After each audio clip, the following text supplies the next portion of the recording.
네, 안녕하세요. 더함공동체교회 매일 5분 묵상. 오늘은 잠언 24장 17절입니다. 제가 읽겠습니다. 내 원수가 넘어질 때에 즐거워하지 말며 그가 엎드러질 때에 마음에 기뻐하지 말라. 아멘. 원수가 넘어질 때 즐거워하지 말래요. 좀 이상한 지점이 있어요. 지금 이 잠언은 솔로몬이 쓴 겁니다. 그런데 시편의 대부분은 다윗이 썼죠. 솔로몬은 다윗의 아들이에요. 다윗의 시편은 솔로몬이 안 읽었을 리가 없어요. 그런데 다윗의 시 중에는 원수를 저주하고 그 원수를 좀 망가뜨리는 것, 뭐라고 표현해야 될까요? 그 원수가 넘어지는 것을 원하는 다윗의 그런 간청들이 굉장히 많이 등장을 합니다.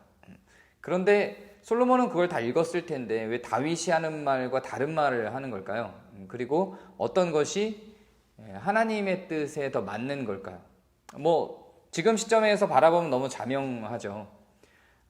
이거는 장르의 문제입니다. 잠언은 솔로몬의 지혜서로서 솔로몬이 하나님의 율법을 전하듯이 율법 정도의 그런 법적 원리는 아니지만 살아가는 지혜로서 하나님의 뜻을 전달하기 위해 쓴 게 잠언입니다. 물론 그 시대의 문화와 이런 것들이 일부 들어가는 있지만 그럼에도 불구하고 이 잠언은 기본적으로 하나님의 뜻을 전달하는 것을 목적하고 있습니다. 그러나 시는 일종의 기도입니다. 일기 같은 형식이기도 한 거죠. 하나님께 다윗이 바라는 바람을 시적으로 표현하는 거예요. 그러니까 시는 시편은 굉장히 개인적인 다윗의 고백이고 다윗의 마음을 하나님께 토로하는 것입니다. 그래서 시편을 하나님의 뜻인 것으로 오해해서 읽으면 안 됩니다.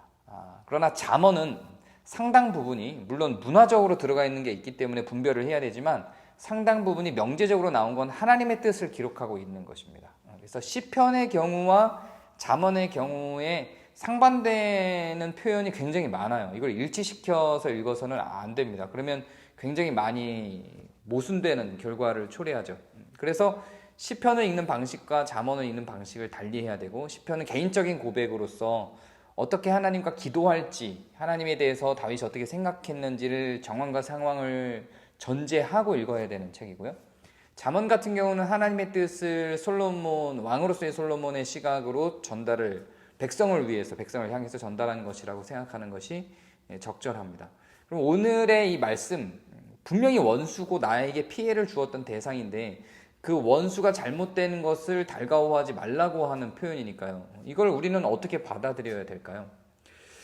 분명히 죄를 지은 자들에 대해서 악인들에 대해서 처벌을 하는 것이 하나님의 뜻입니다. 그것이 정의죠. 그런데 그 다른 한쪽 편에는 하나님의 사랑이 분명히 있어요. 이 정의가 목적이 아니에요. 정의는 기반이고 기초고 시작입니다. 그러나 그 목적에는 사랑이 있어요. 사랑은 처음부터 시작될 수 없고 목적으로 상정하고 달려가는 겁니다. 결과일 수도 있겠죠. 그래서 정의의 기반에서 우린 사랑하기 위해서 가는 거예요. 이 정의도 사랑을 위해서 존재하는 것으로 생각을 해야 됩니다. 이것이 기독교적인 가치관의 그 총체적인 모양입니다. 정의와 사랑이 반드시 함께할 것인데 정의는 조건이고 기초고 시작이고 기반이고 이 사랑은 목적이고 추구해야 될 방향성인 것입니다. 그리고 실천해야 될 내용이기도 하고요. 물론 정의도 실천해야 될 내용이지만 그런 의미에서 정의 없는 사랑은 존재하지 않지요. 그리고 사랑을 목적으로 하지 않는 정의도 무의미한 겁니다. 기독교적으로는 그렇다는 거예요. 그렇기 때문에 원수, 즉 그 원수라고 여기서 통용되는 건 악인을 의미하는데요. 그 악인의 처벌을 위하는 게 아니에요. 그 악인에게서 죄가 없어지는 걸 원하는 겁니다. 그래서 성도들의 목적은 정의 실현이지 악인을 처벌하는 게 아닙니다. 그래서 그 악인이 처벌받는 걸 달가워해서는 안 되는 거죠. 그럴 수는 있죠. 우리의 심리적인 문제니까요. 그러나 그것이 성도들의 가치는 아니라는 거예요. 악인이 처벌받는 걸 기뻐하는 것이 성도의 가치는 아닙니다. 죄가 사라지는 것, 그 악인이 처벌받음으로 말미암아 죄가 없어지는 것, 더 이상 이 땅에 죄가 관영하지 않는 것이 우리의 기쁨이 되는 것입니다. 그 악인이 처벌받는 것 자체에 대해서는 긍휼함을 입는 것이 맞는 거죠. 이 구분이 명료하지 않으면 우리는 끊임없이 계속 처벌하는 폭력성에 노출될 수밖에 없어요. 우리는 사랑을 지향하면서 정의를 실현하는 것을 우리의 삶의 어떤 토대로 삼고 살아가는 것입니다. 오늘 여러분들에게 분노를 품게 하는 악한 일들이, 악인들이 여러분의 주변에 있다면 그들을 위해 기도하시기 바랍니다.